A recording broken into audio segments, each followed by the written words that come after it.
What were you guys watching when I logged on here? A video that Ben posted in our little chat here. A video thing she does is magic. A video does just turn.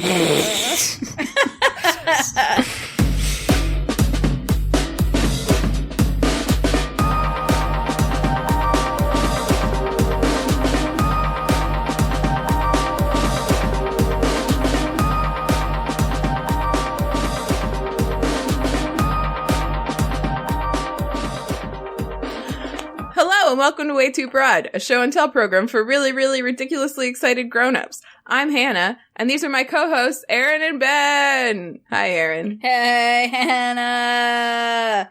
Couldn't decide whether to say hey or hello, so I kind of said hey, Hannah. Hi, Ben. Hello. Hello. Hello. I just realized I didn't test my mic, so fingers crossed. Who even needs it? Last time that really backfired. Yeah. Tap on your mic. Do you see it in Audacity? / what does the input say? The input looked correct. Oh yeah, baby. Oh yeah. We got it. We got it. Okay. Cool. Hello to everyone. Hello. I forgot to take my gun out. Everyone. My God. I thought you took care of that before. Me too. Me same also. You got so distracted making chewy sounds in the microphone that you just simply did not take it out of your mouth. I know. Oh my God, tonight has been crazy. I have some upfront stuff. We have some upfront stuff to talk about. We should do drinks first. Okay. Who's first? Ben, what are you drinking? Ben first. Clinkling, it's two waters. Clinkling. Ooh. One Ben no Brown ice, special. one plenty of ice, waiting. Just sitting there waiting for me to drink that shit. Just waiting. It's waiting. Just asking for it. Just fucking asking for it. Wow. All right. I hope, can you guys see, that when oh yeah.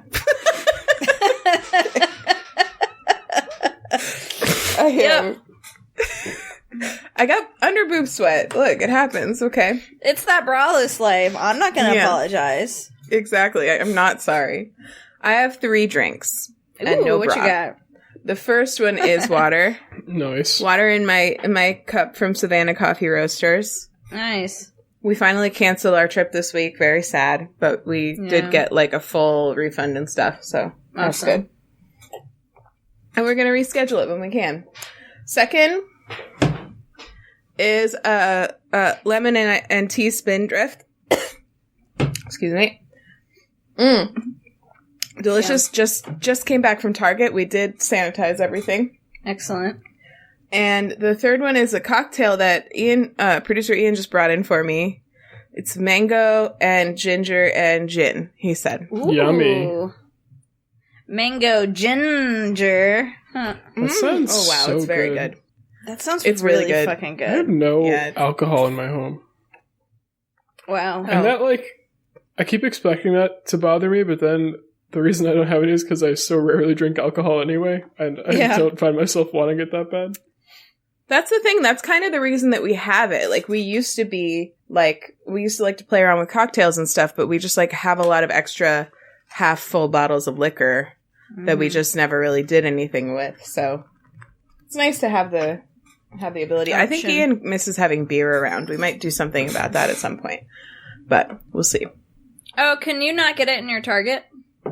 Not in the Target. We can, there are places that are, so the governor, is now allowing, restaurants to deliver alcohol when they deliver takeout, which was, never ever a thing in Massachusetts. Cool. So, yeah, or, for, there's, a place, Flynn's, Ben, you've been to Flynn's before, they're doing, you can buy beer or wine when you go in to pick up your order.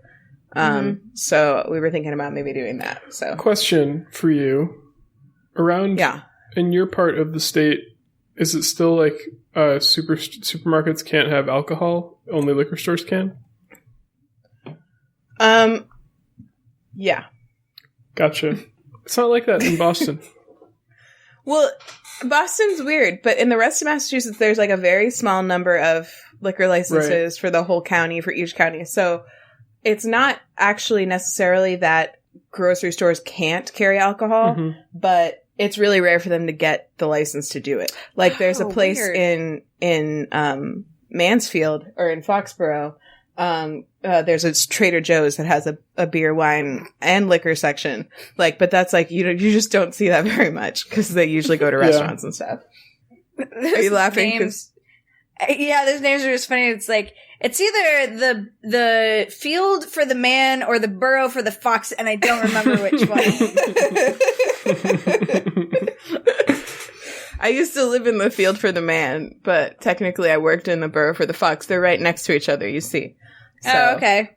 That would make sense. They're perhaps even in the same, it's the same place. Yeah, they're very, it's a very symbiotic relationship, so. Yeah, the burrow perhaps is even in the field, and the man and the fox are there together. And they're dating. Right by. It's Animal Crossing, you see. Very good. Is that fresh mango or pureed? This is a mango juice that he picked up the other day. Is that what a mango looks like? This is an entire mango in this. Is that a hollowed out mango? Yes. It's so clear. They're actually, when you take the meat out, they're actually clear. And they're shaped like fancy beer tasting glasses. Just like humans. We have a lot of alcohol, like a lot of liquor, but we're a little low on mixers. Though I am, with our produce delivery service, we're getting a fresh pineapple next week, so I'm excited for all the rum I'm gonna put into it. Very nice, very nice. You gotta make your own fun in these times. It's like one of the primary sources of entertainment is drinking these days. So. Erin, speaking of drinking, what are you drinking? No, aren't I last this week? Yeah. Oh, Ben went. Okay. Yeah. Sorry, Ben. I got an ice water. Here we go. Look at that. So icy. Wow, so icy. And I got a decaf coffee with some whole milk in it. And I'll tell you something. This decaf coffee is from a local roaster, Little Waves. They ship worldwide. It's littlewaves.coffee. The decaf is delicious, but it is not entirely decaffeinated, so this is perhaps a poor If they don't say that, this is like my experience.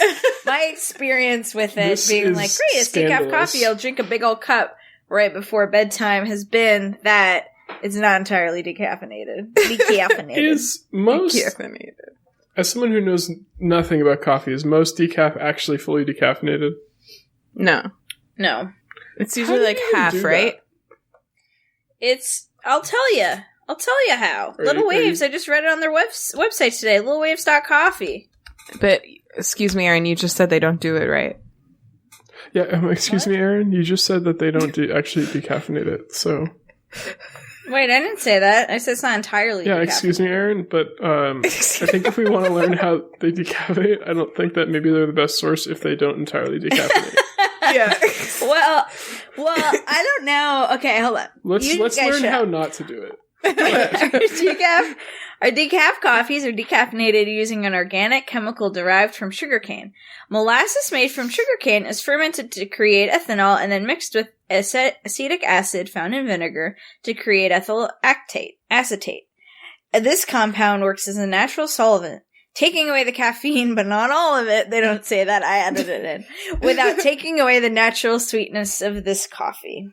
So you dissolve it away with the chemical that only reacts with the caffeine. That makes sense. I guess how else would you do it? Squeeze it out? I don't know. Lick it. Just lick it a bunch. Yeah. Pre-licked coffee. So, it dissolves it, so could you catch it? Yeah. With a little hood? Huh. With a little hood? And just have pure caffeine? Yeah. Then they mix it back in. That must be what they do. That must be their problem. Mm-hmm. They're like, look at this ethanol. Let's put this back in. And they don't realize that caffeine's waste still not, want not. So it gets you drunk and energized. I feel like they're trolling you. They might be trolling me. It might not be decaf at all. And they're like, yeah, drink it before bed. It'll be fine. I'm just kidding. I love this coffee. I think it's great. I feel like decaf is like... decaf coffee is like a before bed drink for a lot of people, is it? I think no, it's like an after dinner.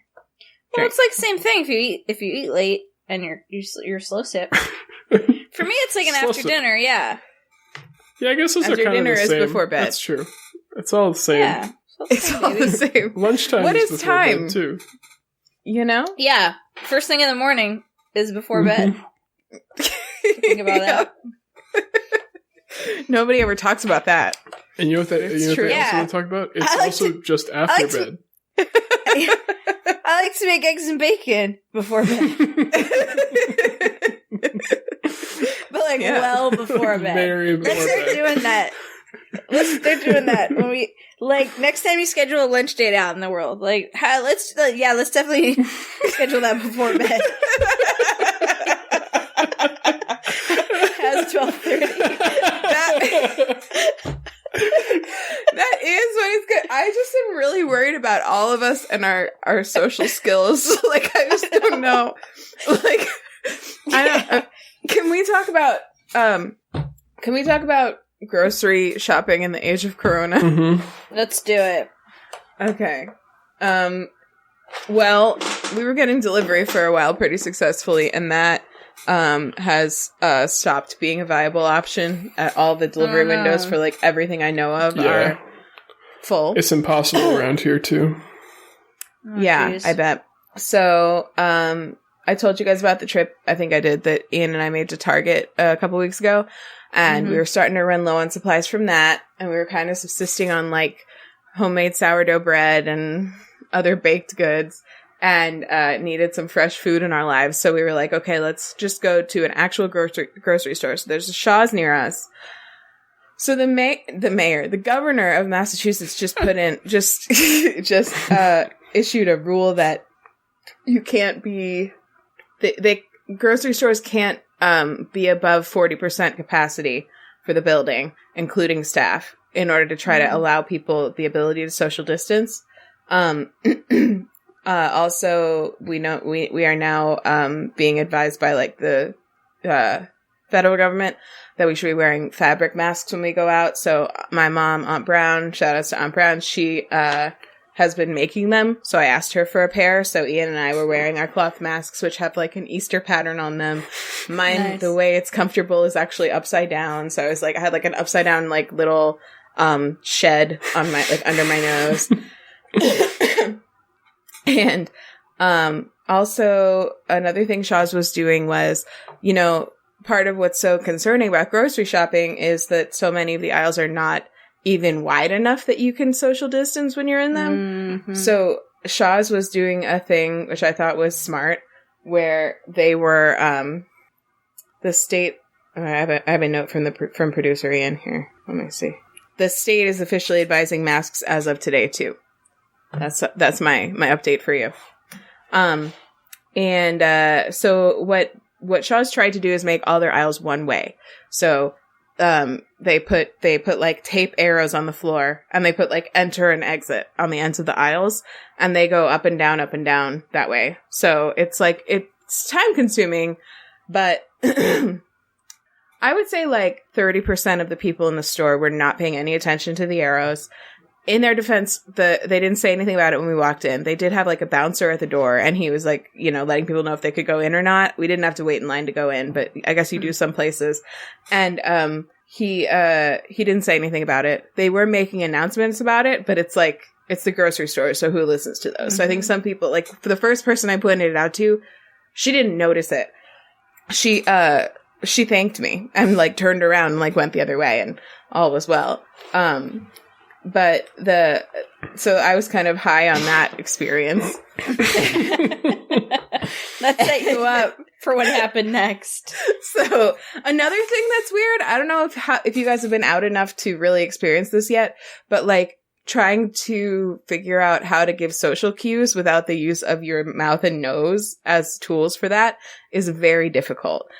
All you have is your eyes and your body language, basically. That's it. And your body language is like automatically tense because you're like trying to like stay situationally aware all the time.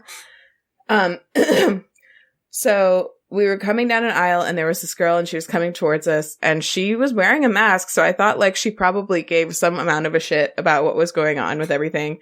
And so I was like, excuse me, ma'am, you're actually going the wrong way. I don't know if you saw the arrows on the floor. And she stopped. She stared at me. She stopped and stared me down, like eye to eye, sustained eye contact, very threatening, in my opinion. Oh, God. And then she turned her cart around. So she was pointing the right way, but then she just stood directly in the middle of the aisle and like very, ineffectually pretended to be looking at what was on the shelf. So she was like blocking our way. What the fuck? And it was like, I know. I was like, this is what you want to risk your life over? Like, what if I have it? Like, what if I'm trying to help you? Like, wow. But I didn't say any of that because I, like, was kind of afraid of her because her eye contact was really intense. So, how old was she? Could you tell? I couldn't really, but it seemed like she was, like, in her 20s. To me. Okay. Like, she was about the same age as the girl we had the problem with at Target the other day. I don't think it was the same girl, but, like, it could have been. like, they were both blonde and in their, like, early 20s probably, and they both had their face covered, so you don't really know. They both had their face covered with N95 masks, so who knows? But Ian doesn't think it was the same person. That might explain it a little bit, because if she recognized me, she might have been like, is this bitch following me around? Like, what is that? It's like the Corona police, like, following me, busting me for violating minor coronavirus laws. Yeah. So we eventually just, like, turned around and went the wrong way to get away from her, and then kind of, like, went down to the whole other end of the store to hopefully not to run into her again, and we didn't. So it was fine. It sucked a lot. There were just, like, That sucks. I just wish, like, the thing is, like, I really appreciate them trying to put those measures in place, and I understand that they can't. I don't fault Shaw's for it at all. Like, it's not like they're going to be able to put extra staff in place to make sure people are doing it, but it sucks that people aren't, like, paying any attention to it. That such a percentage of people were not paying any attention to it, and that was it was very, very stressful. And then today, we placed an order at Target for pickup. I placed it at, like, 3:00, and 15 minutes before we were supposed to start recording, which was 15 minutes before the store closed, they emailed me to tell me that my order was ready and to let them know when I was on the way. And so I felt like there's, like, milk in that order. I was like, if it's sitting by the door, I can't just, like, not go. So I had to like jump up and run to the grocery store. But that was a much easier experience. Did they bring it to you? Yeah, they brought it to my car and put it in the trunk. I didn't have to touch a thing. Oh, dope. Until I got home. That's great. So I would highly recommend. Every experience I've had at Target has been better than anywhere else so far. I haven't been out very much. Like, you guys have heard about every single outing we've had in the last 2 months. But Target's been the best, honestly. It's interesting. Wow, that sounds harrowing. We had...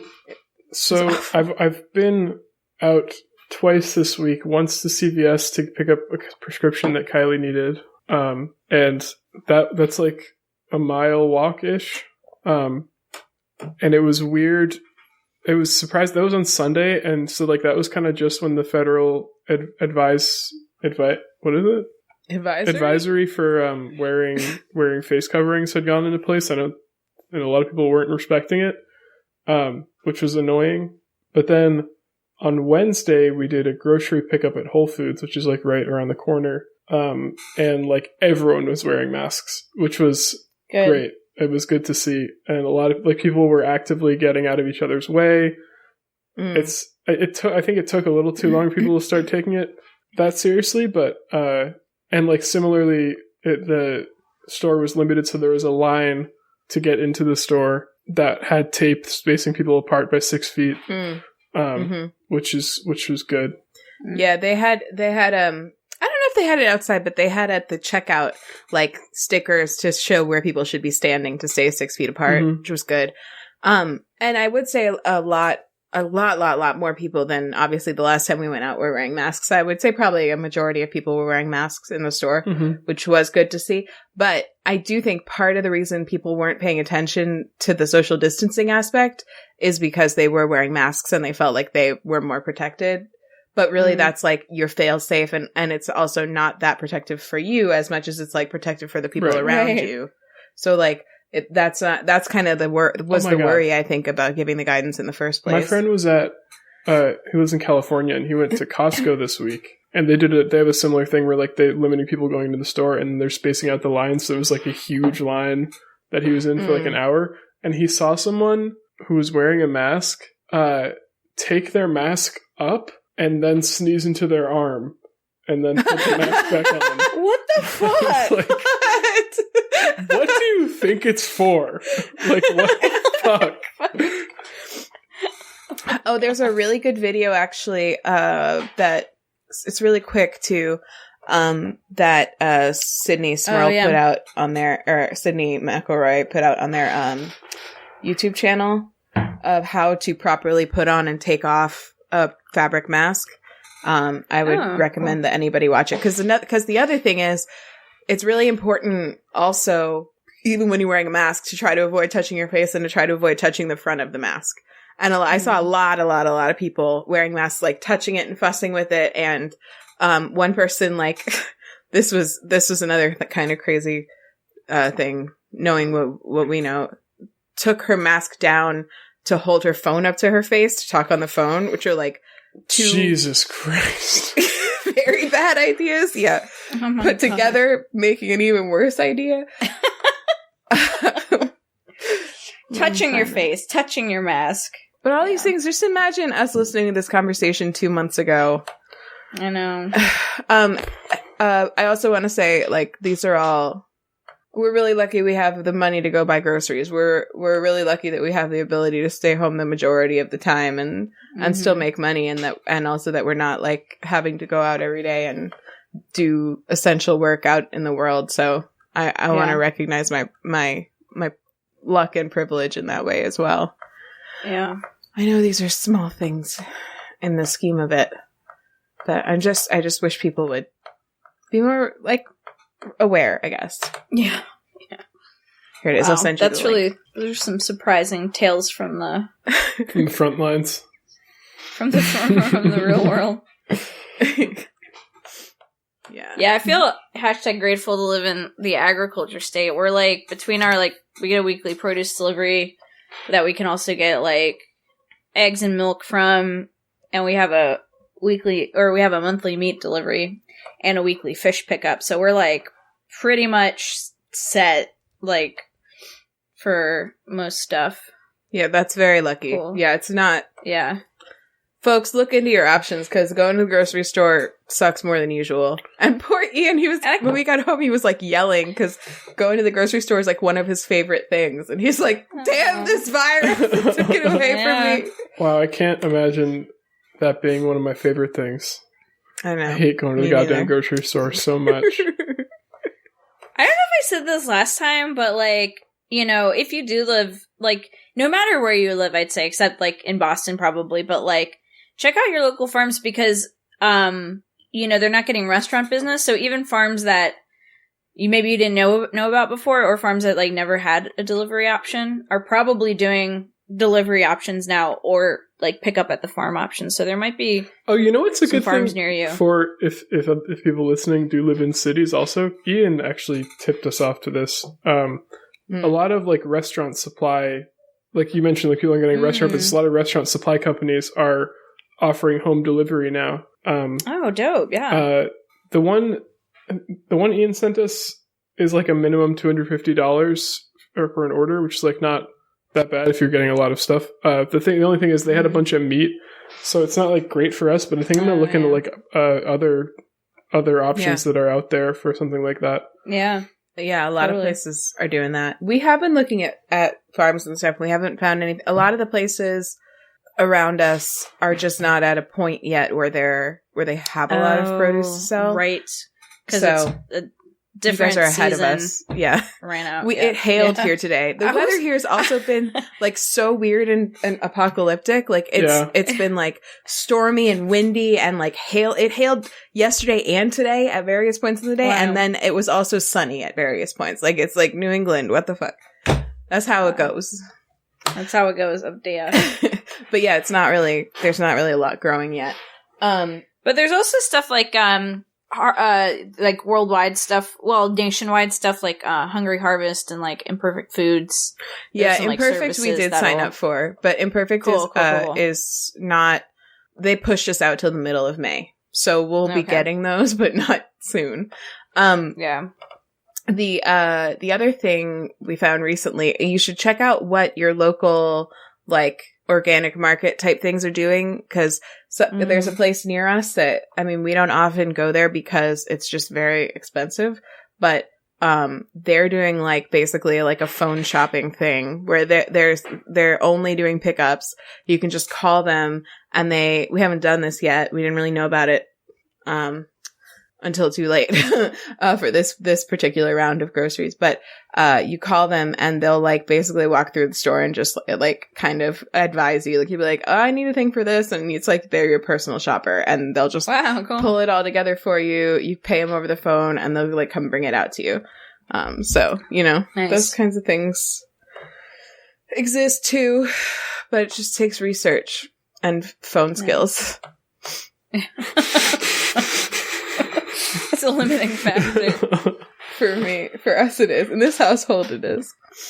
But no, it's just like it's been an interesting time with like, I think like we got like the big produce box, which like normally would be very stressful, but I'm like, oh, we're cooking all our meals at home. Like we've gotten delivery 2 times in a month, and that's the only like takeout that we've gotten, which is like insane for us. Like that's just like, we're usually like once, maybe twice a week, right? Mm-hmm. For like takeout. So it's just like, I don't know. It's fun in a way to like be cooking all our own food and like meal planning, and it's, nice. But right before this happened, I was like thinking to myself, we should really get better at doing takeout less. And so here we are. I guess I got what I wanted in a way. You did this. I think we've done. Yeah, I think we've done takeout like one time since we went into quarantine. So like last month. So yeah, that's been a lot of cooking.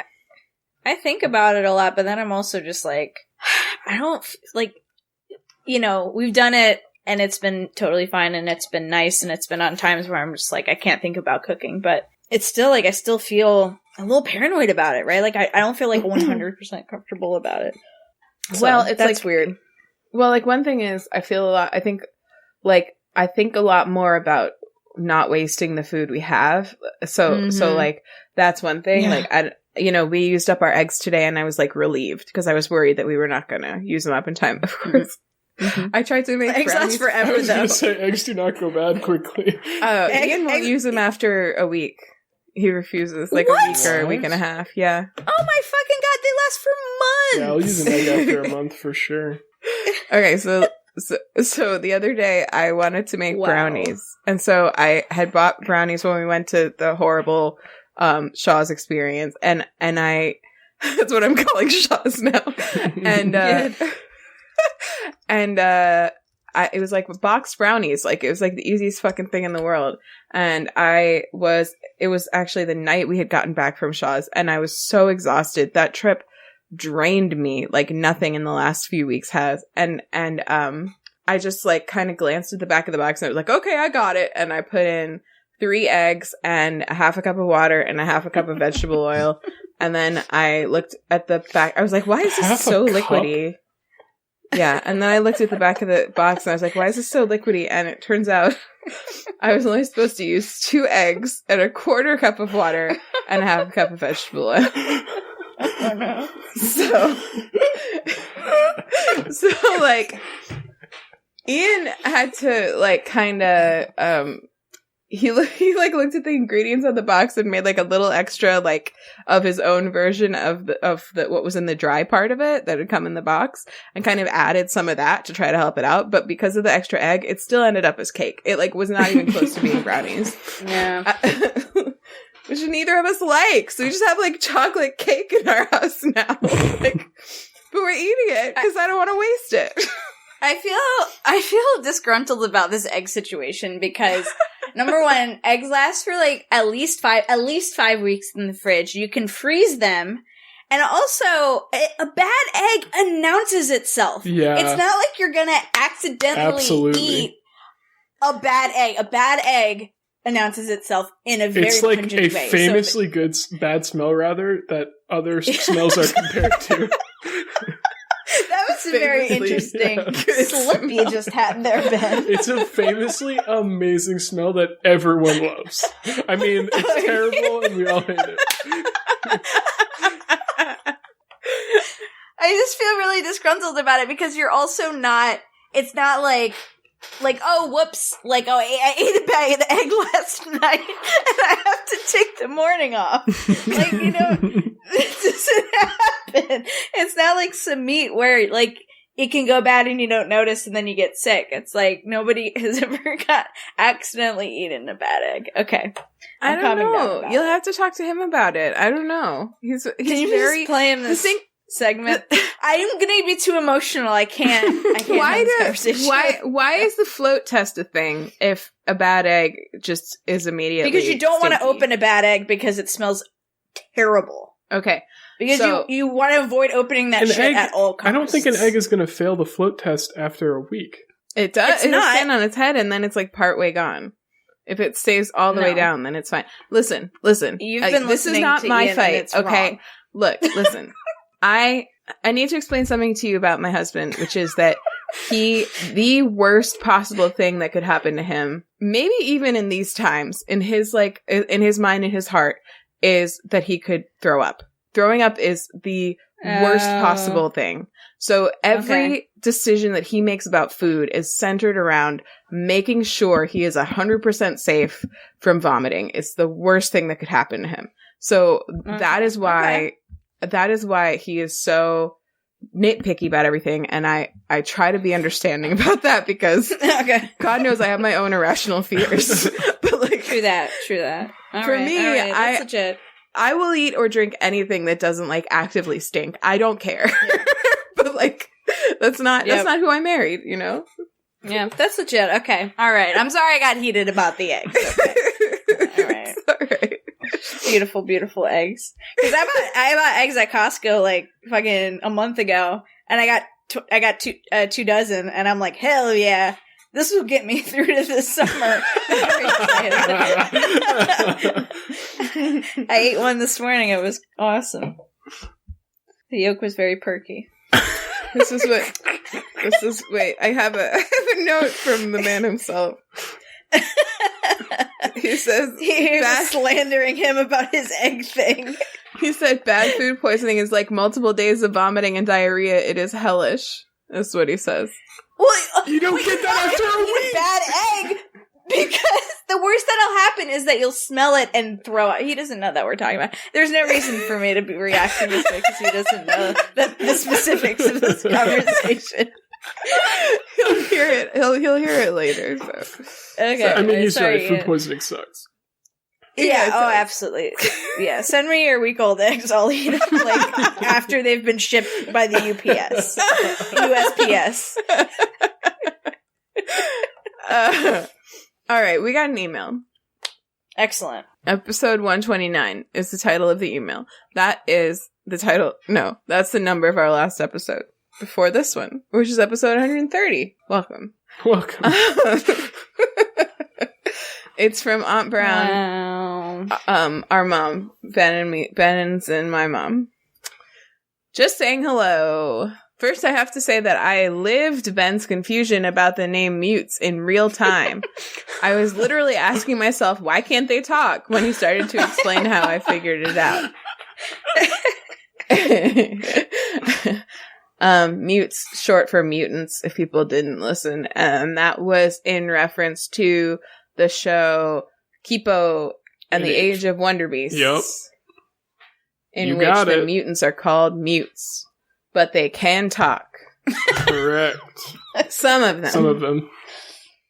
And that Zoom story was a classic. Just great to hear all your voices in this rough time. Love you all. Back to my mask making, Aunt Brown. Aww. Love you too. Thanks for making our masks. They made me feel safer. Oh, that Zoom story. That was a good one. Zoom. Thanks for the email. Thanks for the email. Oh, cheer beer. What did you just say? I said cheer beer. Cheer beer. Yeah, when Sarah and I say the same thing at the same time, we say cheer beer instead of like poke you owe me a Coke, because fuck Coke. Poke? And then the first... Jinx, you owe me a soda. Yeah. We say cheer beer, and the first person who says it literally owes the other person a beer. It's a great system. Seems like a good system. Yeah. Do you keep notes in your phone about who owes what? No, we settle it. We settle it by feel.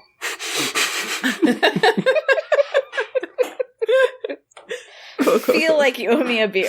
That's how the whole world should run. Yeah. We don't get to see each other anymore, so just settle things by feel. We BYO. Yeah. Settle things by feel. It comes out in the wash. Yeah, exactly. Cool. Well, let's pop in then. Let's do it. Any other upfronts? I don't have any other. No. Cool. Me neither. Cool. Baby Ben, what you got? What's up? My obsession is the video game I've been playing for the past 5 hours since I got out of work. Oh. It's the Final Fantasy VII Remake. How could it not be? Wow. You know?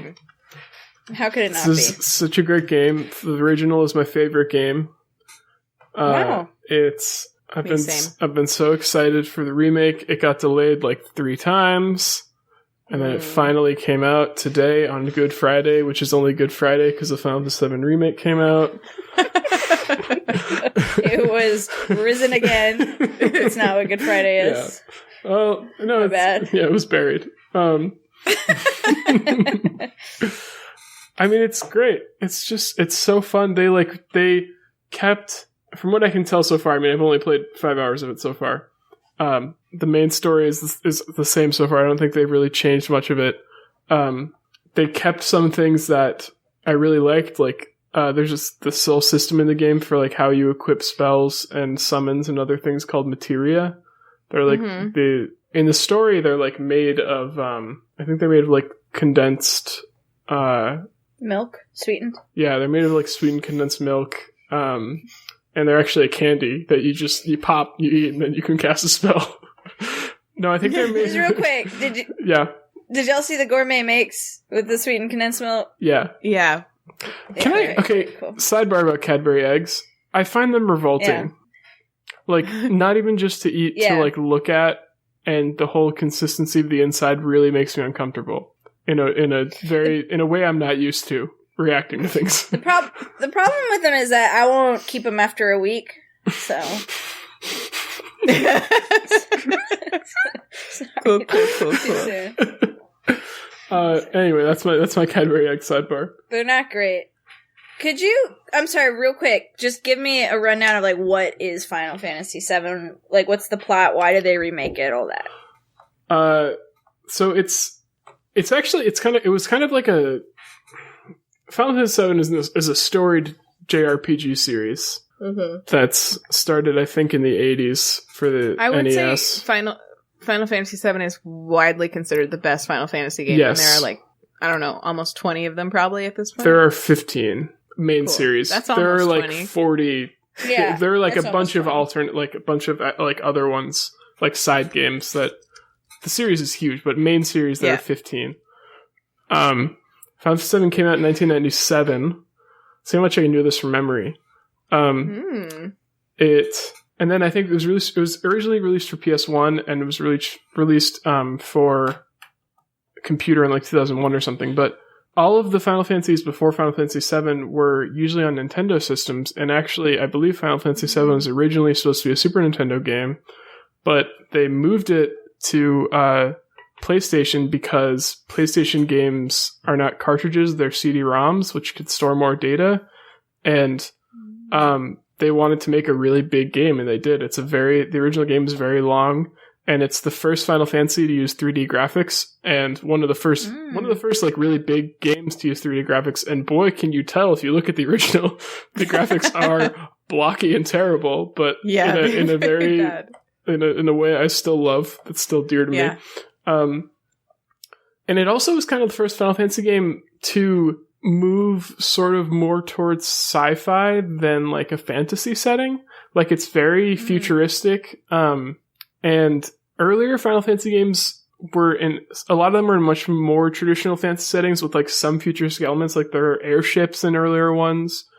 But this was the first one that was like pretty much entirely in a futuristic, more sci-fi setting that then has like the where you start the game is a city called Midgar that's like this very futuristic giant, basically it's a giant steel plate that is like 300 meters above the ground, and all the rich people live on the plates on the upper level, and then under the plates are all these slums that poor people live in. But then like if you leave Midgar, there are like quiet little sort of villages that have more of like a fantasy feel, which is very typical of Final Fantasy. The story is the main character's name is Cloud. He's very well known, very signature spiky yellow hair and giant sword called the Buster Sword. Who before the events of the game, he's a member of like an elite military group called Soldier. All caps. It's all caps. It's an acronym for something. Yeah. Something. I don't know what. And the whole world is basically run by this mega corporation called Shinra that is one of sort of the main antagonists of the game.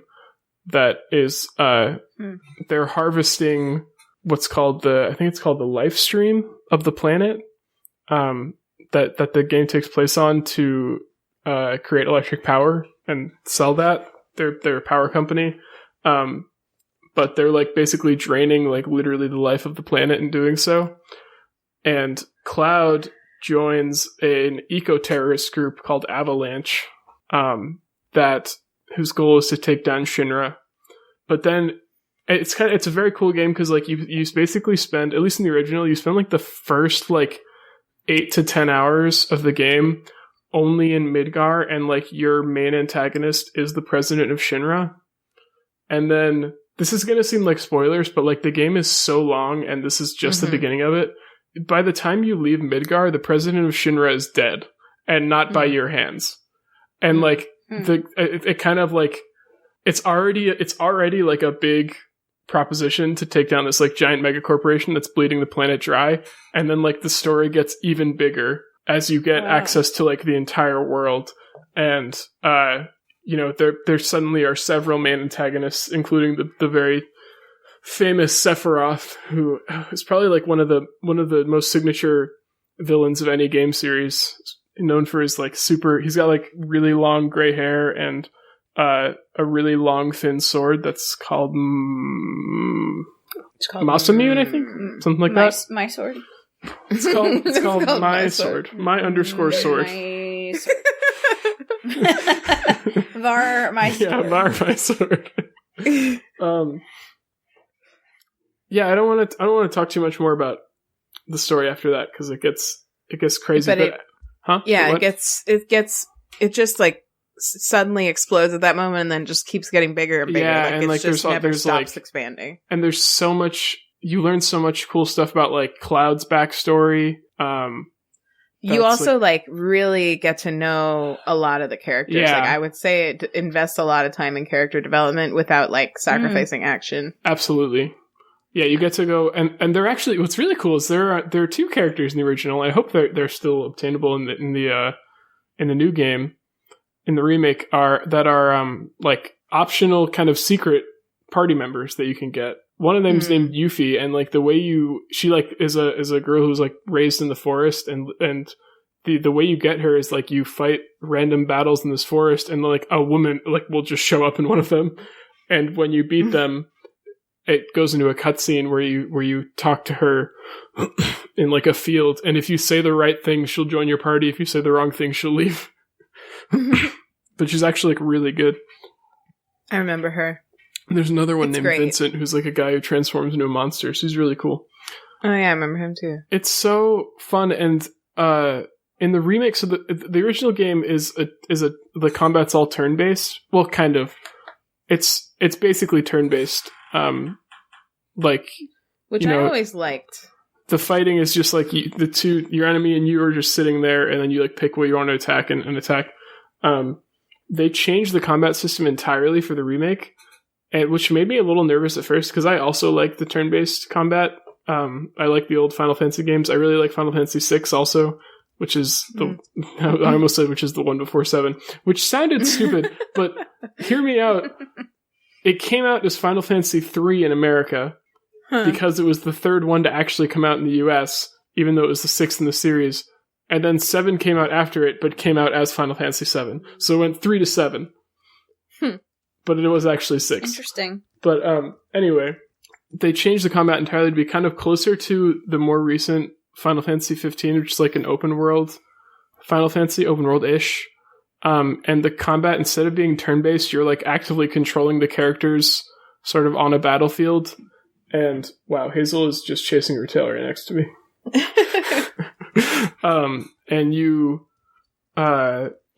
can like constantly attack, and then also you build up like a little gauge that lets you do like spells and other special abilities once you've hit enough enemies. But it's really cool because within that, every party member kind of has like their own sort of signature battle mechanic that goes along with that. Like Cloud has this thing called Punisher mode where he can switch to being attacking a lot slower, but his attacks do a lot more damage, which is honestly one of the less interesting of the mechanics I've encountered so far, because the second party member you get is Barrett, who is another like very signature Final Fantasy character because he's got a giant gun arm. And his signature thing is, I forget what it's called, but he like shoots a big shot from his arm, and it builds up his like gauge that lets you cast spells really quickly. But then the coolest one I've seen so far is Tifa, who was a party member that I never really used in the original. She's like Cloud's childhood friend, and she fights with her fists. But her mechanic is so fucking cool in this game. Basically, like, you have a signature attack you can do, but you can build up like chi, rather. And sort of like level up what that ability is in the middle of the fight. And then once you expend that, it like goes back down a level, but you can like keep leveling it back up. And I don't know. It's very fun to play around with. And she does a fuck ton of damage. So I think I'm going to use her for a while at least. It's entirely voice acted, which is very new. And the voice acting so far is very good. I've really enjoyed it. Normally I don't know. Normally, I find like English voice acting in games that are originally in Japanese a little hit or miss, but it's quite good. I've really Erin, enjoyed it. I just put a picture of Barrett in the Slack for you, so you can see his gun arm. Oh, nice. Yeah, so the one thing I do miss, because obviously the original wasn't voice acted, you got to name all of the party members. I was going to ask you about naming them. Oh, yeah. So you can't. You can't name them in this, but one of my favorite... So my best friend Alex and I have both played Final Fantasy VII multiple times, and he always comes up with amazing names, both for my characters and for his.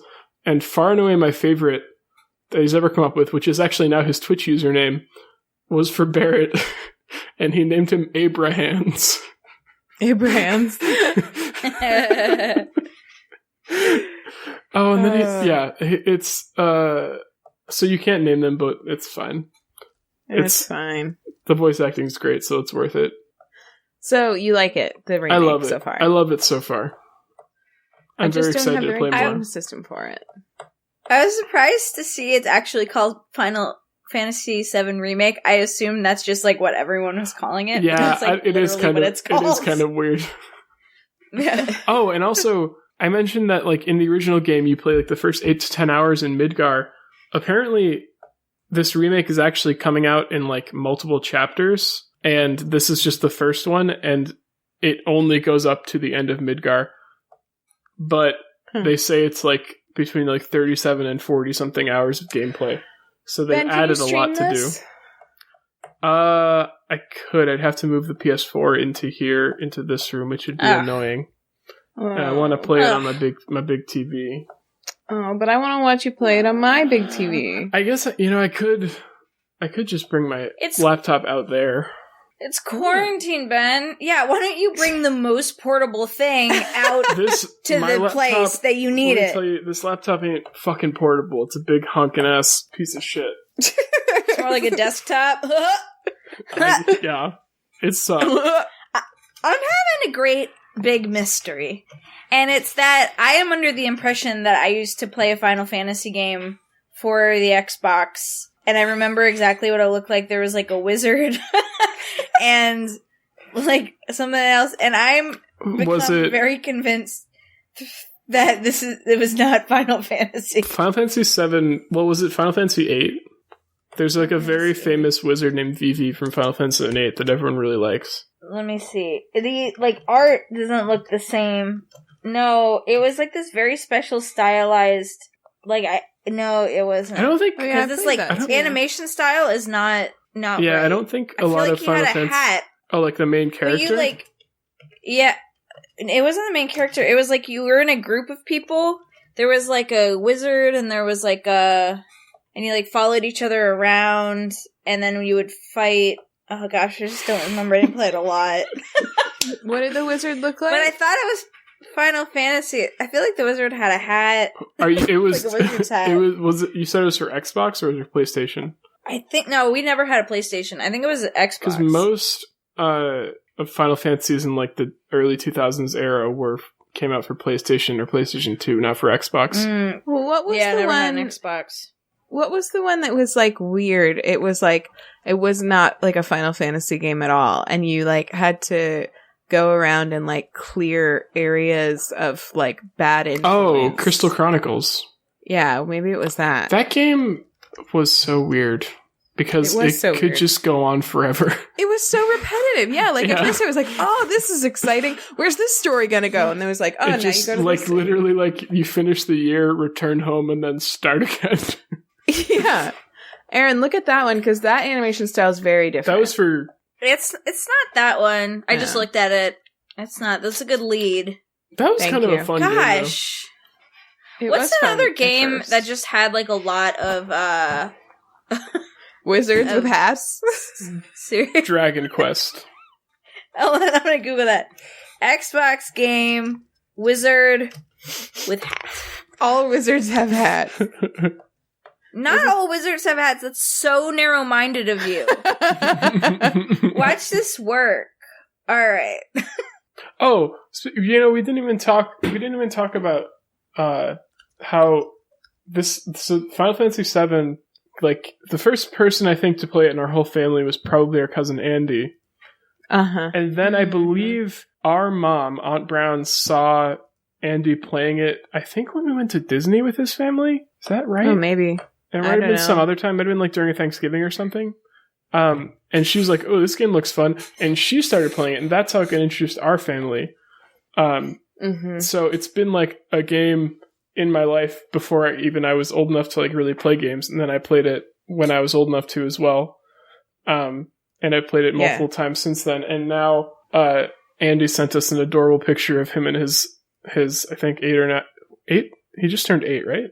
I think he turned 7 or 8. I don't remember. Either way, his adorable son and him staying up till midnight to play the Final Fantasy VII Remake together, and it just warmed all of our hearts to no end. Yeah, it's so nice. Well, I think that him and his mom, Andy and his mom, had done the same thing when Final Fantasy VII came out, or like they played it together. It was something really sweet like that. No, it was the original Zelda. So it was like, the original Zelda. That's right. Thank you. Those games both feel very sentimental to me for our family. Yeah. Like, because we watched our mom play a lot of Zelda and a lot of Final Fantasy VII specifically, although she did play, I think she played 8 too. I don't know if she finished it. But yeah, and it was also one of the only of those games in that era that I started my own file, because the fighting usually is the thing that like freaks me out too much in most video games. Like, it's just like too much button mashing. I'm like not into it. It just stresses me out. But with that one, you had like time to think about it and consider with the turn-based thing. And so I remember, I don't think I got very far, but I do remember like starting my own file, and I remember seeing Mom beat the game. And you can actually, there's like a mode called Classic, I think, in this, where you can, it basically puts your character on like autopilot in between the times where you can actually make decisions to cast special abilities or whatever. So the fighting plays a lot more like the original. That's cool. I've heard it's going to be a while before I play this anyway, because I don't have a PS4, and I ain't going to get one. Yeah, you're just going to stream it for us, Ben. Please. We already decided. Great news, we decided. Yes, please. Everybody call only voicemails to tell Ben to stream it. But, Ben, you have to do it whether they do that or not. Wow. Call and leave voicemail. What's the point of the voicemails? The point is 774-326-0420.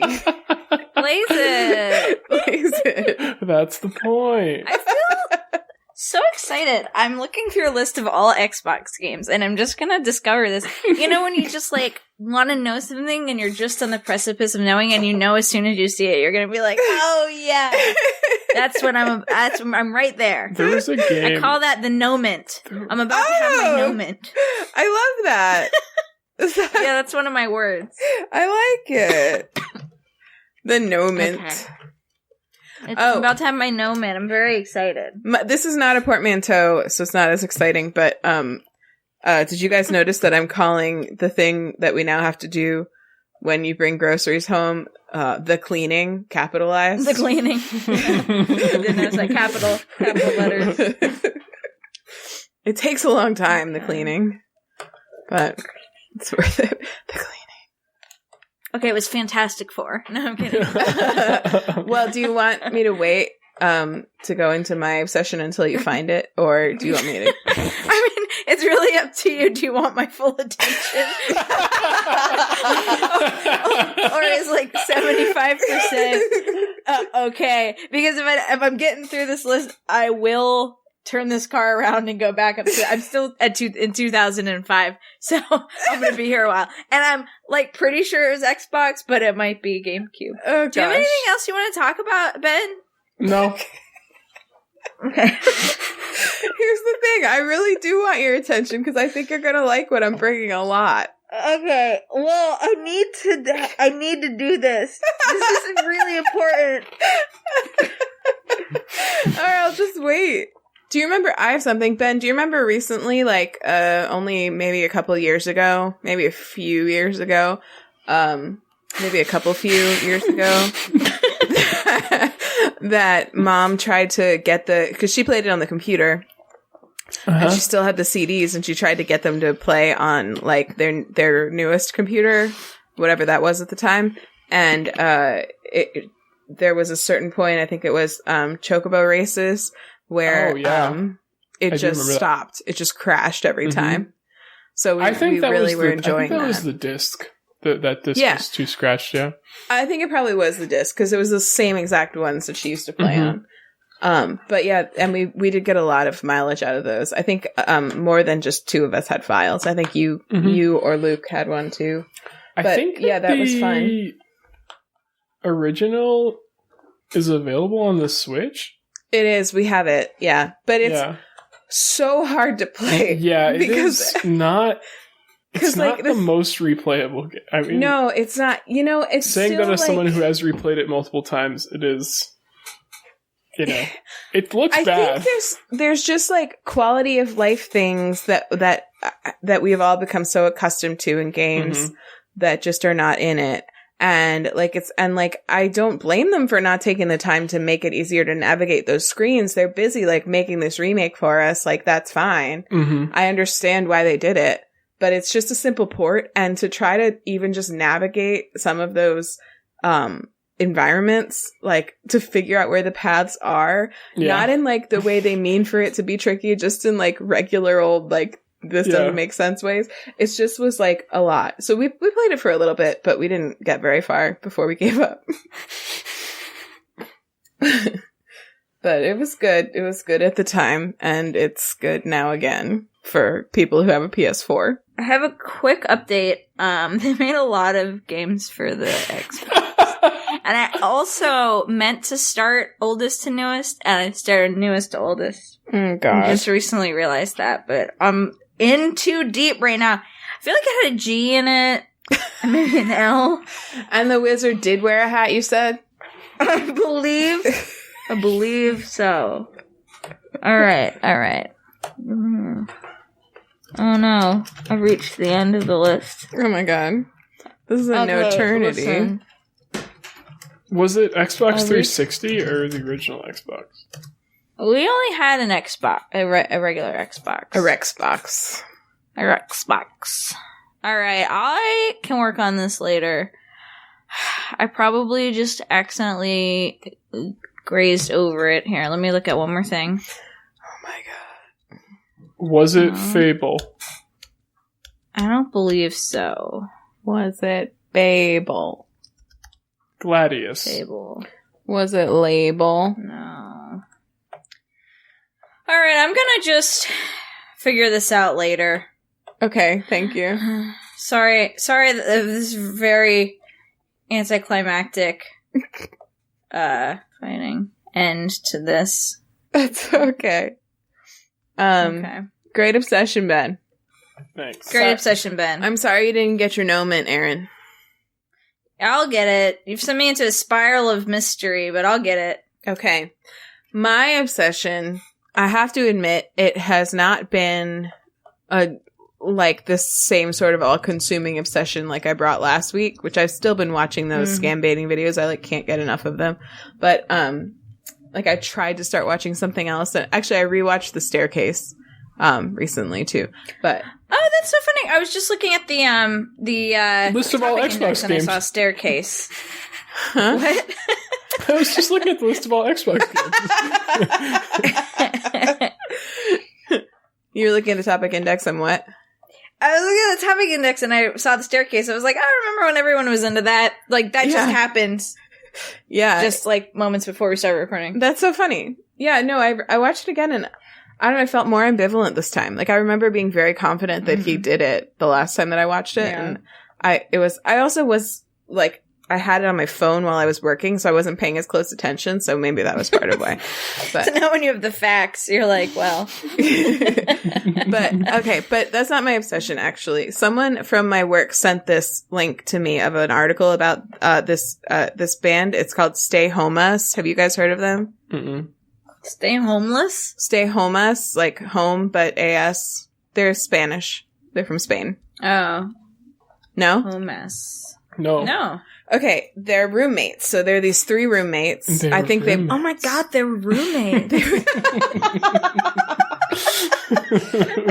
So they're stuck in isolation together. Ben, did you just say that too? Cheer beer. Oh my god, they were roommates. They were roommates. So they're three roommates who are stuck in isolation together in Spain, and their reaction has been that they started a band, and they have been writing a song during the day, every day, and then performing it on their balcony and recording it at night and putting it up on YouTube. And when I read this article, I was like, oh, I mean, I guess that's a good pastime, but I don't know why I need to care about it. But then I watched a couple of their videos, and they're actually very good. And they're, are they all musicians? They must be. I'm sending you a link to the first one I heard now, which is still my favorite, and I get it stuck in my head all the time. And I'm going to send you a link to another one too. And you should just listen to it now. I just want to see my friends. I want to walk the streets again. But I gotta be patient. Let's enjoy this combination. I just want to feel your love. Cause Instagram is not enough for me. So I gotta be patient. Let's enjoy this combination. But every day we'll sing a song to make you dance until this end. I wanna see my friends. I wanna walk the streets again, but I gotta be patient. I like this. I knew you would like it. That's why I wanted your full attention. That was a good call. Yeah. Oh, that's so good. So they're great. They're just good. And they sing in a lot of different genres. I've only listened to like 2 or 3 of them, but I'm going to actually I haven't even subscribed to them. I'm going to subscribe to them. But they're just like, it's just a nice, like, positive thing that is coming out of this. And also they're just like fun to listen to. And it's weirdly soothing to hear people singing about like this exact situation. Cause like so much of what is available to entertain us was produced before, we all went into isolation. And like, you know, we've talked about it like on the Family Slack before, like even watching shows right now where the actors are constantly like hugging and kissing and touching their own faces. It can be like kind of a stressful experience, but all these, you know, this song is just about like, you know, so it's, the main chorus is, I'm probably going to put a clip of it in, but that's great. It's like, I just want to see my friends. I want to walk the streets again, but I gotta be patient. Let's enjoy this confination. And I like the word confination. They use that a lot, like in the. Is that a word? Maybe in Spanish. It is fucking now. Yeah, it's a good song. I feel like it's like the translation of confinement into Spanish is probably like confinación or something. Maybe, but yeah, I like it. Man of the world. And so then the other one that I sent you guys is mostly in Spanish. So they do sing in Spanish as well, which is really nice. I've heard that these two were almost kind of different genres from each other, but they do like play a lot in different genres in what they're doing. They have a guest singer in that one as well. They have like a guest singer a lot of the time. They always do the same thing. They like hold them up to the camera and just have them like sing, which is cute. And it's like a really sweet way to involve other people while still being safe, you know? So yeah, this is so nice. Isn't it sweet? I just really like it. So nice. I love it. So you should check them out. They're on YouTube. Stay HOMAS, HOMAS, or if you search Confination songs, they'll probably come up that way too. And the first one that is probably the one I put a clip in is called "Gotta Be Patient." Confination song number 6. So there's quite a few of them now. The last one was 2 days ago as we're recording this, which is Silly Friday. That's their 17th one. So they've come out with quite a few. Wow. It seems sweet. I like it. I'm going to go listen to all of them. Awesome. So that's it. Talk to you guys later. Great. That's it. I'm glad. I kind of had an opposite experience where, like, most of the shows we've been watching, where we are like, oh my god, they're touching everything. Like, oh my god, they're, you know.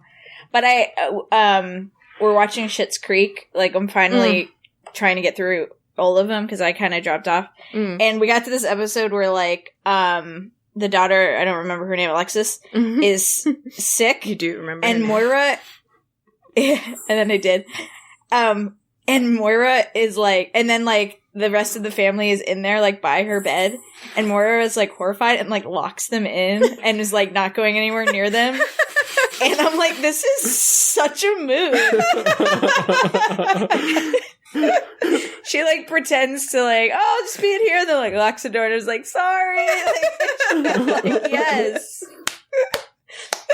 That's I so see this so funny. differently now. Wow. Yeah. Are you liking it more now? Or are you still trying to get through it? No. I know that sounded wrong. You know, I get overwhelmed by shows that have a lot of episodes and series. I just had kind of dropped off. I like it. I think it's nice. We're on season 2. I think it's nice. I love those, I love Dan Levy. I mean, name? Roses. Yeah, Dan Levy's great. I love Dan Levy. I feel like if he weren't in it, I might still watch it just because of Catherine O'Hara, but I especially am there for those two. They're definitely the two standouts for me too, yeah.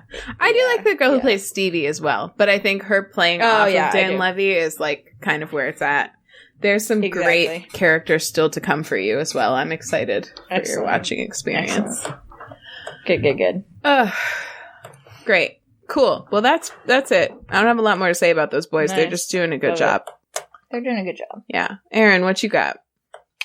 I don't really have much this week either. I've been spending my nights actually picking a QueerWorks map back up, trying to work on that aggressively, get that in a workable state. So I haven't been really doing much else. But I am bringing an exciting event that both of you know about, that I was obsessed with during that time, which is, Molly's Bees is my obsession. She's got bees. She's got bees. I got to witness the weather this week was like so gorgeous that I was like, I'm just going to work on the screen and porch.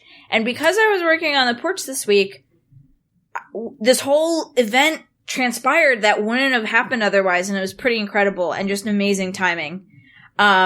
So both of you know it, but I'll just like explain it for those listening in. On what day was that? Like Wednesday or Tuesday? I think it was maybe Tuesday. Oh, good question. Every day's the same. It's whatever. Yeah, I don't really know. True. I don't really know how I can tell other than like looking at my phone here. Tuesday. Okay. I'm sitting on the porch and it's almost lunchtime and I just hear Molly's bees. Like, I'll hear them. You'll hear them buzzing. Like, the screen and porch, they're right in our backyard in front of the screen and porch. And so I can't see them because the screen and porch is like raised up a story from the bees. And I'll hear them every once in a while, or I'll see them flying in their like little flight patterns. But I really heard them. Like, it was very loud. To the point where I was like, Molly was upstairs in the office, and I was like, Molly, like, your bees are loud. And she was like, oh. Molly, can you tell your bees to quiet down? I'm actually trying to work out here. Did you even train these bees? Molly, can you teach your bees some manners? I'm trying to work. And she was kind of like, oh, and I was like, can you please come down? And she's like really loud. I really am trying to work. And so it turns out they were swarming. And so when a hive gets healthy and big, they will split in half. And the existing queen will go off with this other half. And I learned a lot of... Molly is a, great bee educator, knows a lot about bees and tells me a lot about bees all the time, so I learned a lot of cool facts. All of this from Molly. And anything I get wrong is from my own imagination. So it's interesting. They do a lot of preparation to swarm. They'll start growing new queen bees, and they'll start underfeeding the existing queen. I love this fact, you guys. They'll start underfeeding the existing queen bee because she needs to travel with them, and normally she's too fat to fly. So sometimes they won't. Molly told me sometimes they won't do a good job at underfeeding her, and so you'll find a clump of bees on the ground because the queen bee couldn't get up there. Wow. So that's like my favorite bee facts in the whole world, and I find it just like hashtag relatable. It's like she's got to lose that winter weight, So I love that very much. I love that very much. But these bees, so they were swarming. So there are things that she can do, like as a beekeeper, she could notice signs of swarm preparation and split the hive herself. I think these bees were particularly sassy. Like, she couldn't really get in there because they were a particularly sassy crew. What do you mean, like they would sting her? Yeah, like they didn't really tolerate her being up in their business for a long period of time. So they were like in the middle of swarming. Molly says it's something that is like rare to witness, and so I got some good videos, and it was just incredible. It was so loud, and then there's just like thousands and thousands and thousands of bees flying all around, and it's crazy because they normally have this like flight that they'll do every afternoon, and it's like an orientation flight. So new bees kind of have this life cycle, and there's a lot when they're first born. There's a lot of like in the hive tasks that they do, and then eventually they start foraging, and so they start doing these like really synchronized orientation flights around their hive. that look a certain way, and they're very like cool and comforting. It's like they start making these slightly bigger kind of like patterns. And so it wasn't anything like that. It was extremely loud, and it was very like, it looked extremely random. Like they weren't doing this controlled thing. They were just like flying everywhere. And then it was like a fuck ton of them. Like you look, and it looks like the sky is just like peppered with bees. They're just like fucking flying everywhere. But then they start to subtly shift. So it's just like this chaotic horde of bees, but then you see this like chaos kind of moving, and we saw them move all the way up into this tree. It's actually our neighbor's tree. Like really far up to the top. So I guess they did a good job getting that queen down, flying weight. And then they clumped there. And so we could like very clearly see them. And after that, everything was calm. So it was like this moment, maybe like 10 to 15 minutes of intense chaos, and then like complete silence again. Wow. Wherein we could like see the bees clumped in the tree, like very visually. Like if you look at the tree, like I don't think if you didn't know what you were looking for, I don't think you could have seen it. But just like knowing it was up there, you're like, boom, they're up in the trees like this huge swarm of bees. It was also really interesting because last year, so our wedding anniversary is April 9th. Oh yeah, happy anniversary. Oh, thanks. And last year, so this happened on Tuesday, which was what day was that? Yeah, the 7th. Last year, on our wedding anniversary, and I know this because we were walking out the door to go to a restaurant that we had reservations to, Molly, like, saw a swarm of bees in our backyard. Like, they had clumped onto a branch, and the branch had fallen, and she was able to reclaim that hive, or that swarm. So I thought that was interesting. It was almost like exactly the same time of year. Yeah. As last year. But anyway, because we saw it happen, Molly was able to set a bee swarm trap, which is just like an ideal. So the bees do all this preparation to swarm, and then they go and they like cling onto this tree, and then at that point they look for their next home. So I think that's really interesting too. They make this like big commitment, and then at that point is when they start looking, like when they're really vulnerable and like have no other option, they like go and look for their new home. And so there's scout bees. So that's a really interesting process too, because there's bees that are going out and looking for the next place. And so what Molly did was set up basically the most ideal place a bee could ever want to live. It's got, it's about like the exact size that they're looking for. I think she said 40 liters. It's got one single entrance, which is important because the bees want one single defendable entrance. She put, some honeycomb in there, so that to them indicates that like other bees found it a suitable place to live. She put lemongrass extract, which smells like the queen pheromone, which bees are crazy for. So it's like catnip for bees. Yep, exactly. Bee nip. Cool. As I'm not going to call it. Lemongrass is retired. Bee nip is in. She put the entrance in a shaded south-facing spot. Like, all these really fascinating, like, details that, you know, are just, like, passed down from beekeeper to beekeeper, right? Like, what she was saying was there's science now that has, like, explained why these things work, but people just do them because they, you know, they work. So the bees are all looking for, there's like some scout bees that go and look for the next place to live, and then they come back to the hive, like hanging out in this tree, this like swarm hanging out in this tree, and communicate to the other bees about like, here are some cool spots.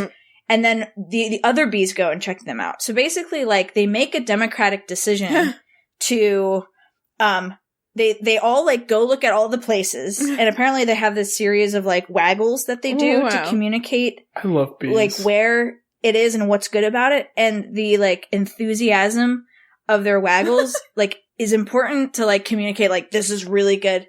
And so they, like, all go visit these spots and then, like, decide together that that's where they're gonna go. So Wednesday, around, like, exactly around the same time, so we saw a lot of bees on Tuesday afternoon, like, checking out the storm trap. It was really cool to watch, just to be like, you know, there's a lot of them. And then the next day, like, the next morning, I was working out on the porch too, because then I was on, like, full swarm patrol. There were even more bees than the day before checking it out. And then around the same time, it was, like, around, like, noon, which is exactly when it happened on Tuesday, heard crazy buzzing again. And we watched the same thing happen where just, like, this crazy like bees peppering the sky, and they all started moving down to her swarm trap and like going into it. It was incredible, just like from start to finish, to like witness something so mighty, which was like this swarm of bees, to like then Molly like quickly like went into action, setting her swarm trap, having all these complicated emotions about it, right? Like that's half of her hive. Swarms that leave to go like live out in the wild like have a very poor chance of survival. Because we've like colonized the earth. And but also just like it means they're strong, it means they're healthy, it means that they're, it's just as nature intended. So just like a lot of complicated feelings to then watch them like, choose this place and see them migrate, back to it.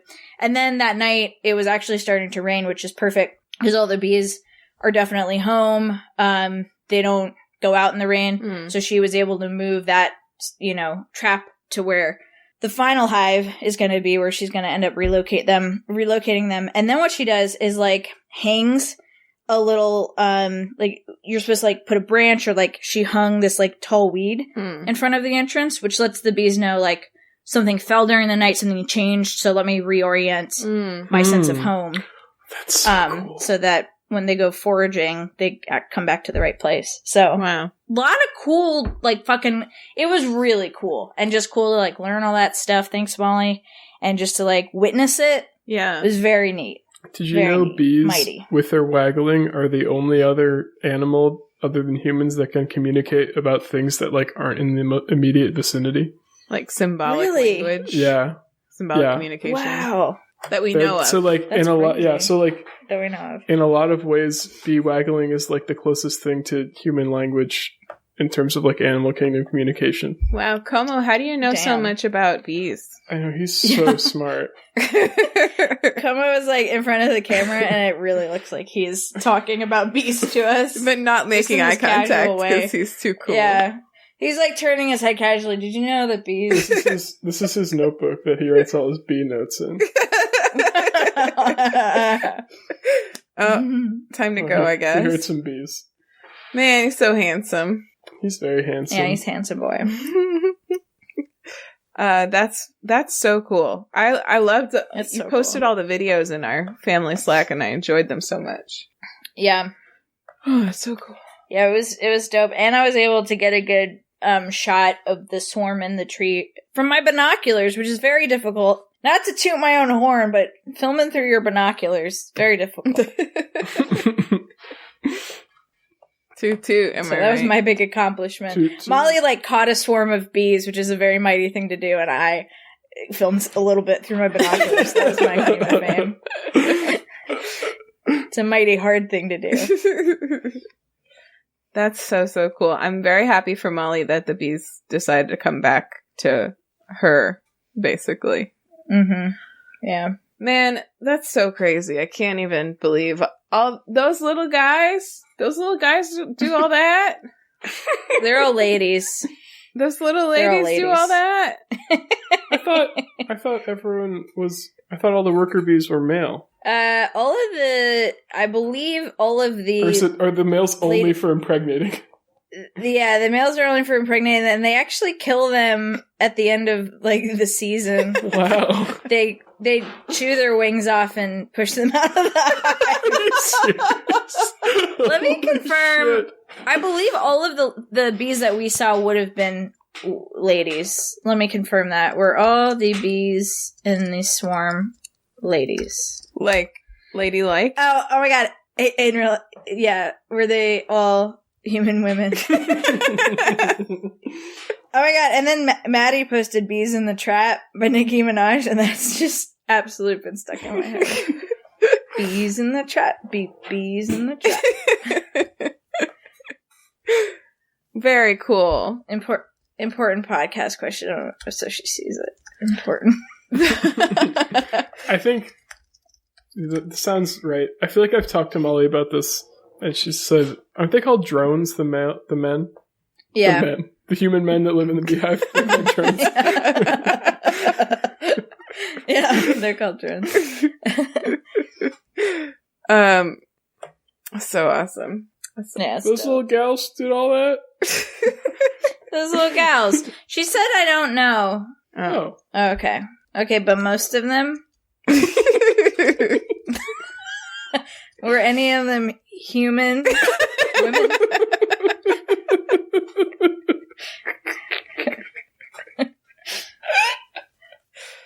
Important podcast question.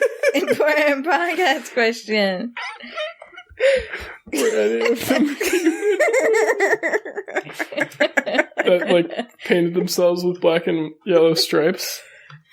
Okay, Molly says, yeah, I don't know if the male bees swarm, but if they did, it would be like 20. Mm-hmm. And for reference, I mean, there were like, I believe like at least 20,000 bees, like. 20,000? That sounds like a lot. In the swarm. 20,000? Yeah, well above how many 10,000 bees. Hive? Okay. If you had to guess how many bees were in the swarm, including human women. Make sure you specify that it's an important podcast. A typical question. honeybee colony is between 10,000 and 80,000 bees? Wow. Holy shit. Yeah, so think about it. When they get super healthy and big, they split in half. So I feel like a hive could easily contain 10, 20, 30, 40,000 bees. Yeah, fuck. That's crazy. And then 20 of them being, drones. So you literally saw like tens of thousands of bees swarming around your hive. Yeah. How much? Yes. That's so fucking crazy. Yeah. I don't think I realized the magnitude of that. Yeah. No, it was a fucking ton of bees. It was like everywhere you looked, it was like a fuck ton of bees flying around. No wonder they were making such a racket. I know. Friggin' bees. All right, in the hive, 12,000 at its smallest in winter, 60 to 80,000 at its largest in summer. Holy so probably somewhere fuck! In between that. That's in crazy. the spring and then. So many bees. Yeah. So many bees. She has a follow-up. So many bees. Wow. Bees in the trap. Bees in the trap. Right. And they all make a democratic decision about where to live. Like, have you tried to figure out where to live with one other person? I know. Molly guesses 14 to 15,000 bees in the swarm. Wow. That's crazy. Yeah. Bees in the swarm. Bees. And she said, didn't count. I did a spit take.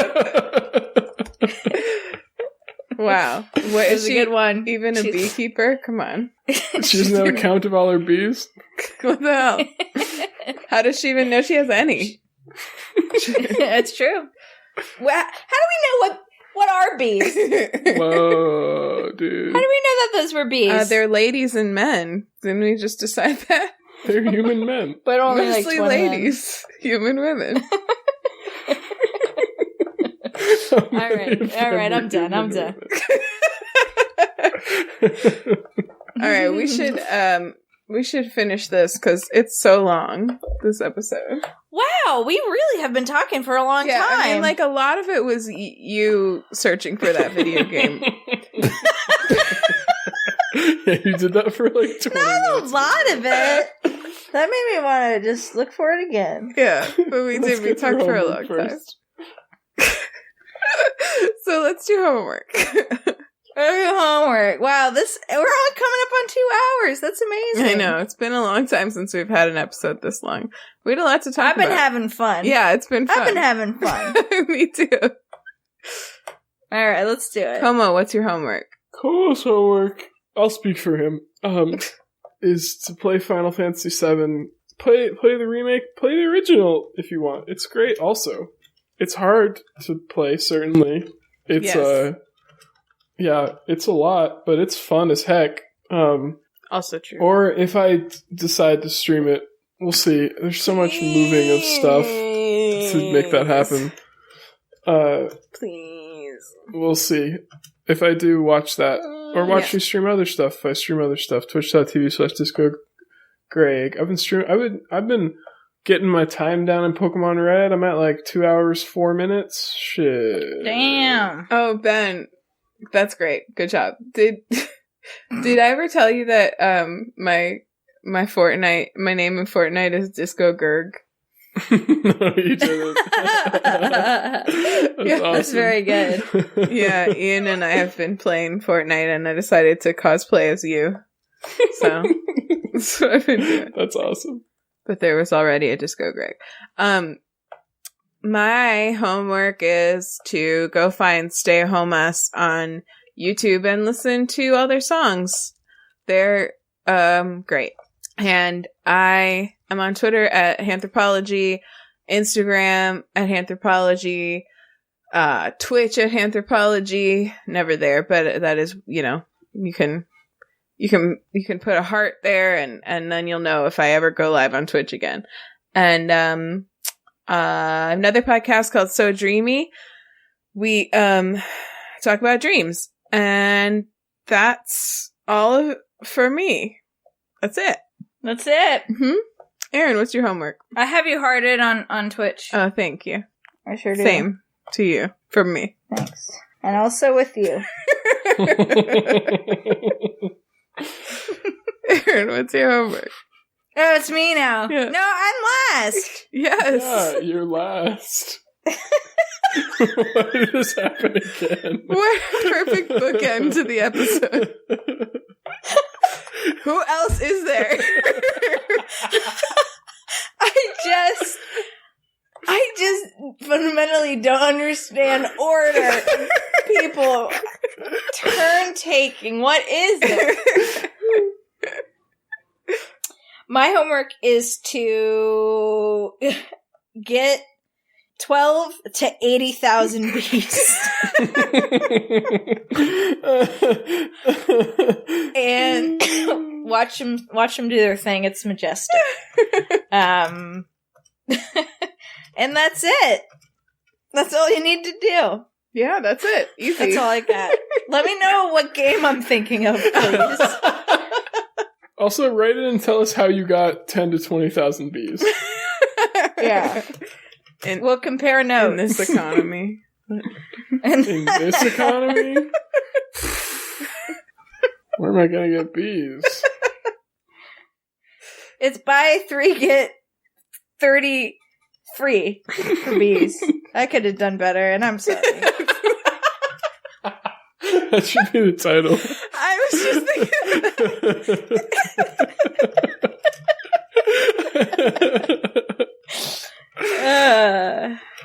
is that it? You Take us out, Hannah. Okay. That's all. Take us away. If you want to call us and leave a voicemail saying that Ben should stream Final Fantasy VII Remake, you can do that at 774-326-0420. Blaze it. Blaze it. But don't dial Blaze it. But Mom, definitely call because you would like watching it so much. Yeah. If you want to reach us on Twitter, we're at TwoBroadPod. If you want to reach us on Instagram, we're at WayTooBroad. If you want to email us, we're at WayTooBroad@gmail.com. And if you want to find any of the information on anything we just talked about, you can find all of it on WayTooBroad.com for anything you want. Don't forget to visit earnben.com regularly for anything that you need.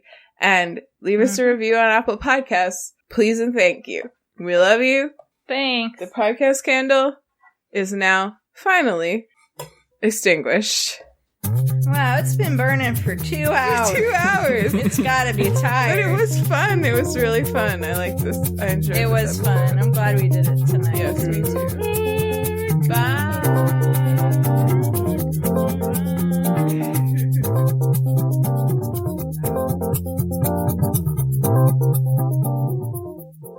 I feel like the moment I hit stop will be the moment I find what this game's called.